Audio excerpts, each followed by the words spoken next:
Wait, so where are you from originally, or where's your family from? Like suburbs of LA, Cerritos. Hmm. Fun fact, I always say this, it's LA County, it's not OC.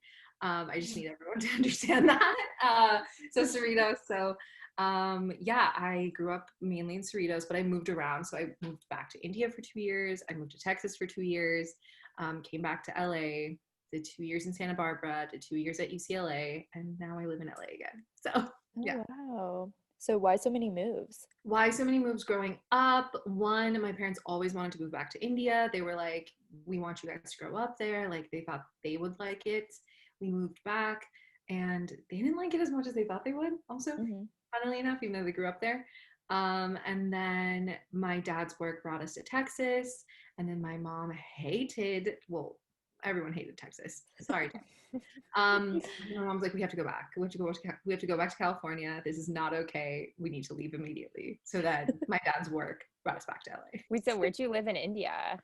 I lived in Madras. Well, it's called Chennai, but Madras. So I'm Tamil. My DJ name, if I were to ever follow through with it, would be Tamillionaire. Um, and yeah, so I lived in Madras in South India. Okay, cool. And I think it's so interesting also that you work at TikTok because your LinkedIn update was the first time I'd ever heard of TikTok. And Oh, then when it started yeah. becoming big, I was like, oh, this is that place that Varshini works at. Yeah. And now it's like, I feel like blown up so much. Like it's crazy. Yeah, it's nuts. I worked there from when people used to be like, "LOL, are you serious?" to like, "Oh, that's cool." So I've like seen all the reactions. So when did you start working there and what did you do? So I started working there August 2018, like the day it became TikTok. I was actually hired at Musically, and the only reason I accepted that job offer, this is, I don't know if this is helpful, but I almost like started working at Man Repeller. Like I was very in that process. I had never done half the stuff that they were asking me to do in that job application process. And I went to my marketing or my business school professor at the time, and I was like, hey, I don't know how to do a marketing deck. What do I do? And he's like, what company is this? And I was like, Man Repeller. And he was like, I have no idea what that is, but I also have no idea what Musically is, but it's this like massive app and like no one knows, but my kids are obsessed with it. And I was like, oh well, whatever. And then like months later, saw this like job posting, and I was like, oh, that like sounds so familiar. LinkedIn Easy applied. I had been interviewing at so many places right after I graduated because I was like, didn't graduate with a job because I turned down the job offer for my internship. I was like freaking out. And then I started interviewing. It was like my 30th, 30 plus interview that I had done that month. I turned down other job offers. My parents were like, you're really stressed about not having a job, yet you seem very, very comfortable with turning down all these other job offers. But they're like, whatever, like, we trust you, do whatever you want. And then I interviewed here and I loved every single person. It was still Musically at the time. I got like all these brilliant, brilliant people working at this app. They have to know something that I don't know. Like, I was like, I'm always obsessed with this stuff that I don't know. I'm like, what do you know that I don't know? Because I don't know a lot, and loved everybody. And they offered me a job, and they're like, oh, there's something we can't tell you until you sign this. And then I was like, okay. And then I accepted the offer. The weekend comes and goes. Sunday night, the night before I'm supposed to start this job, my mom's following like the Musically Instagram. Everything goes blank. And my mom's like, do you still have a job tomorrow? Like, you turned down every other offer and like ended all your interviews. I walk in, they're like, oh, so we're going to be this company called TikTok. That's what we couldn't tell you while you were interviewing. This is where you work now. And I was like, is this legal? But whatever, it's fine. It's cool. It worked out. So I started off doing growth strategy, which is what I did for 2 years, which is working directly with creators. So Mhm. initially there were no creators. So I had to go get the creators. So it was like very startup-y, like, please make videos on this platform vibes. And then at some point, we got to the point where we're like, we have so many creators, we don't know how to like work with them all and manage them. Good problems to have.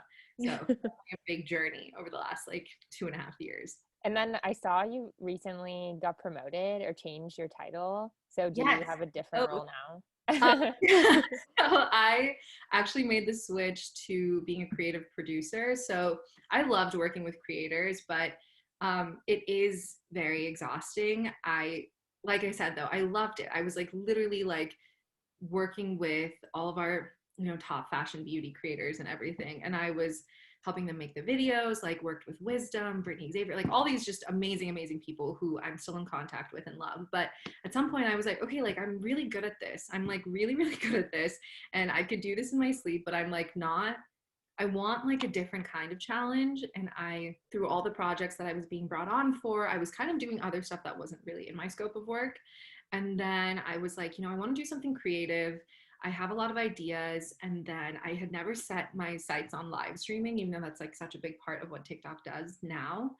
And then I was like talking to different teams, and then they gave me two options for job offers.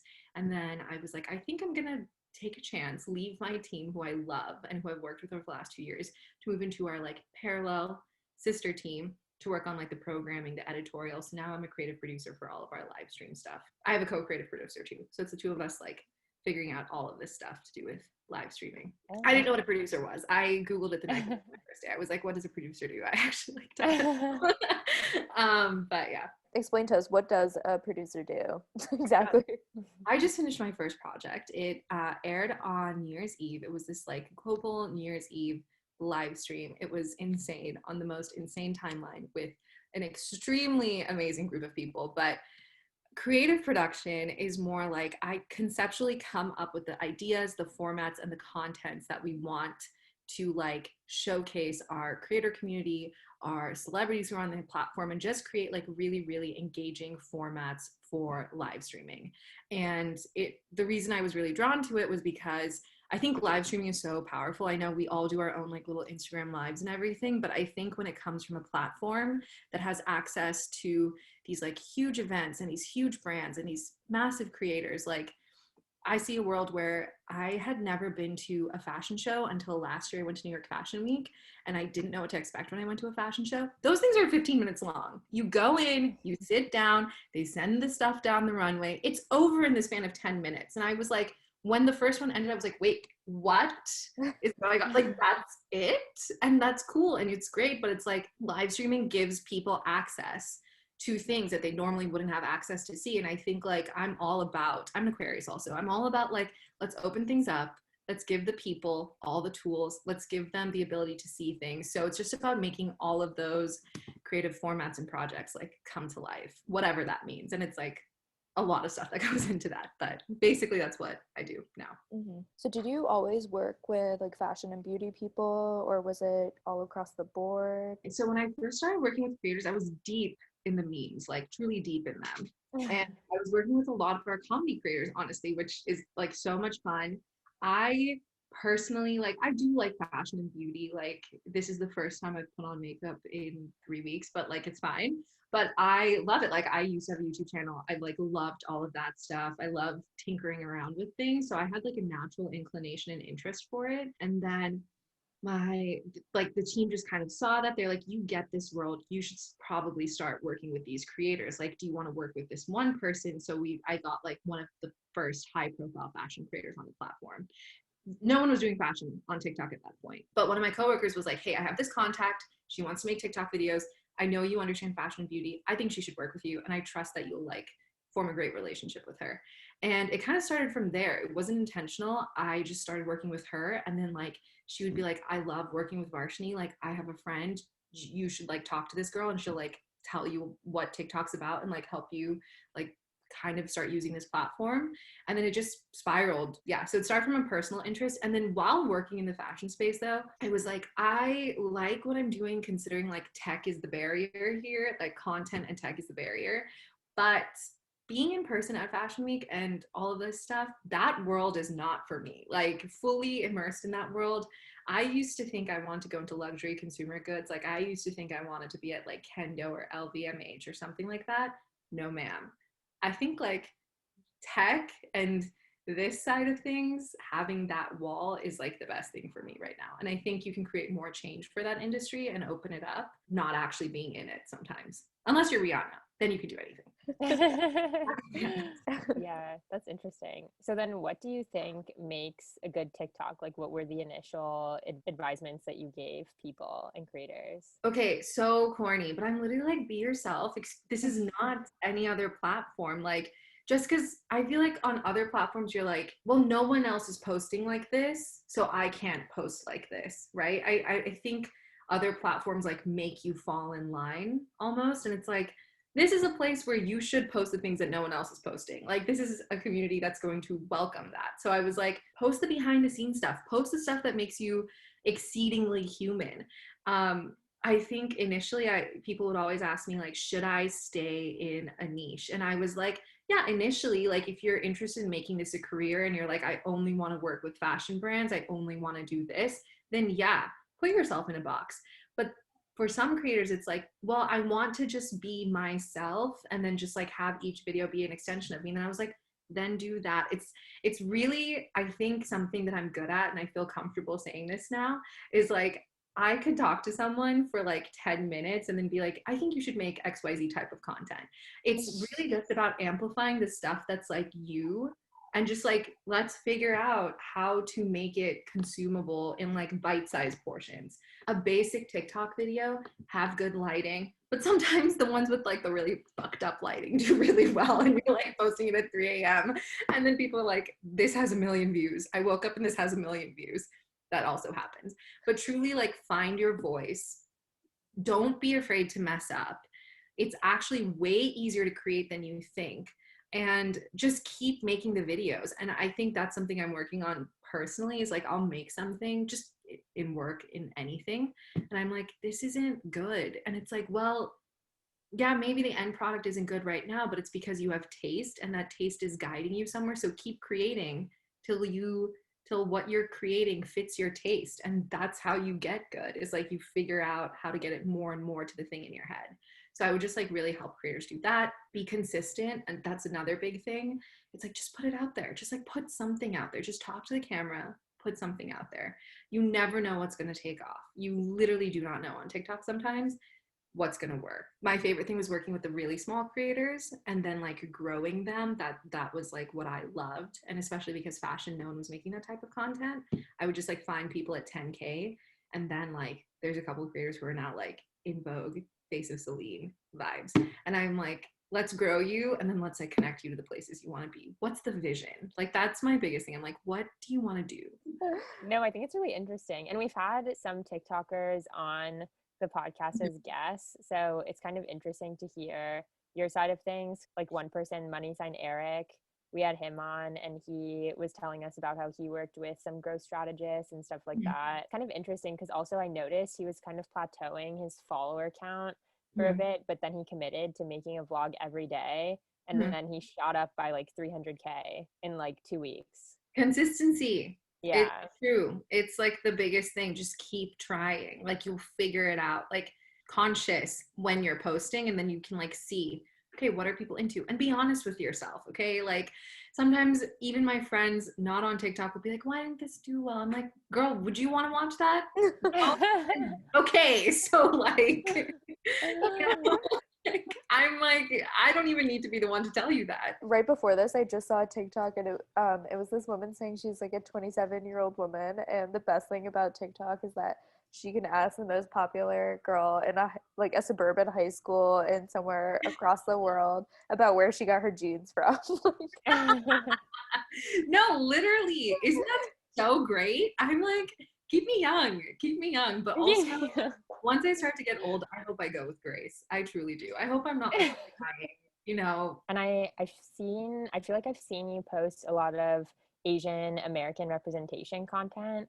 So how have you seen TikTok change kind of South Asian representation in media? Because I feel like from my point of view, I see TikTok as something that's really democratized a lot of things, and representation being one of them, I think. And I think for the South Asian community, there has only been, I think, like 3 types of like South Asian characters, molds, whatever, that people can fit into.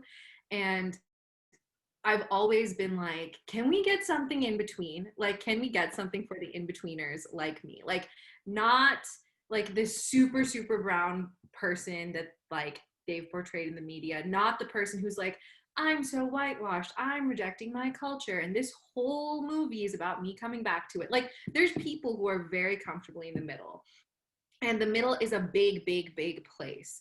Like, I think TikTok allows people to see that middle, to see like just the humanity in people and the differences in people and the nuances in people on their own terms. Because the thing I love about TikTok is also like the discoverability on this platform is so high that like you can reach people, and it's the content you're putting out about yourself. So you're controlling the lens, you're controlling the narrative of how you're seen. I mean, you can't ever control reception, I guess. That's a whole other thing.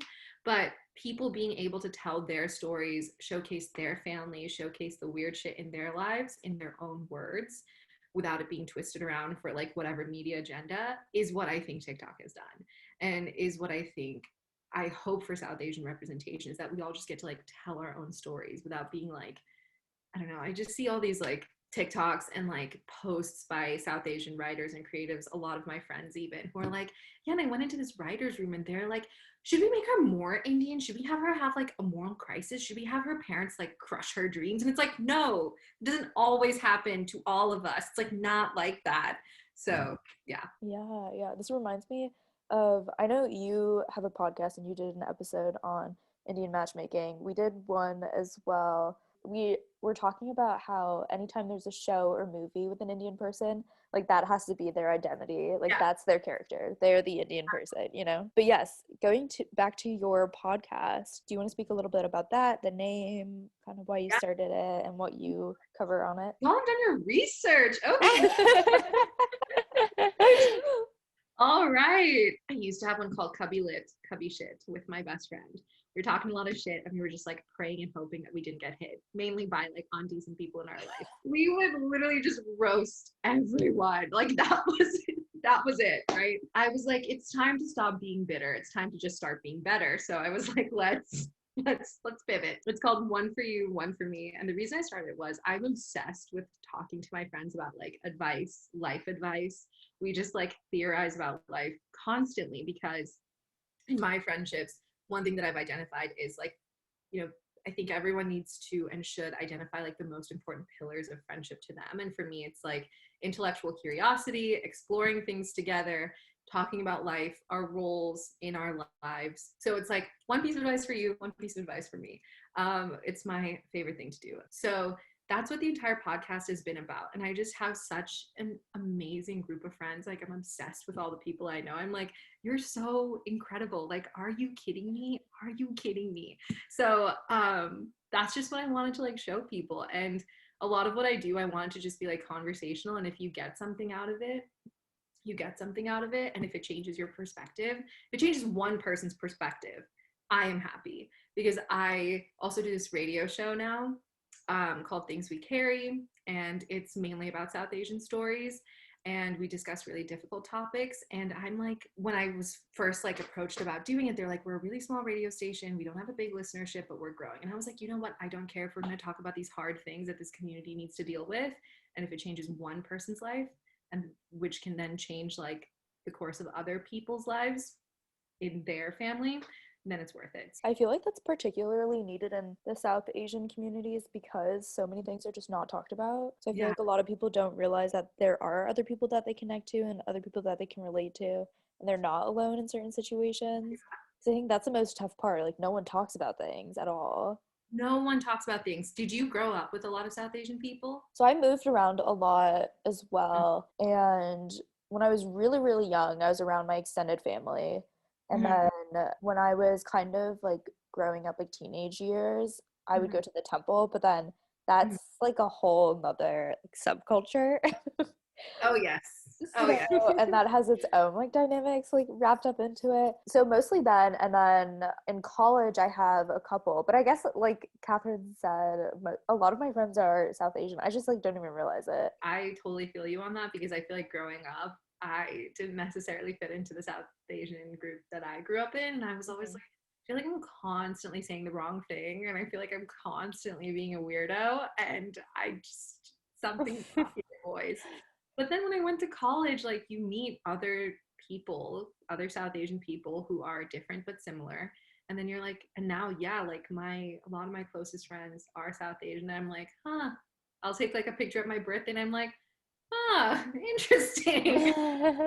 So how did you get approached by the radio show? Like, how did that all start? Okay, so my mom started a nonprofit with her friend to just help people in the South Asian community who are marginalized, whether they're senior citizens who just are looking for a community, or victims of domestic violence. Like, she's just been doing a lot of outreach, and they're part of a nonprofit. Well, my mom volunteered me, as most things go in my life. My mom volunteered me to do something. She was like, can you start making content for us? And I was like, I'm kind of busy. Like, I don't know. And she's like, it's quarantine, you have time. And then I was like, okay. So then I started making this series in early quarantine called Sunday Sorry Stories. I love my alliterations. And it was for the senior members of that community. A lot of the women who are 55 and older, I just wanted them to sit down, because again, I'm obsessed with people's stories and like learning from them. So it started off with me interviewing them, asking them to dress up, which a lot of them hadn't done in months at that point because of quarantine, in their favorite sari, and just sit down. And I was like asking them, like, when was the first time you wore this sari? Like, when was the last time you wore it? How have you changed in the time that you've had it? Like, just reflecting on life and like reflecting on like their personal sense of style and just like all this stuff. And it was so much fun for me.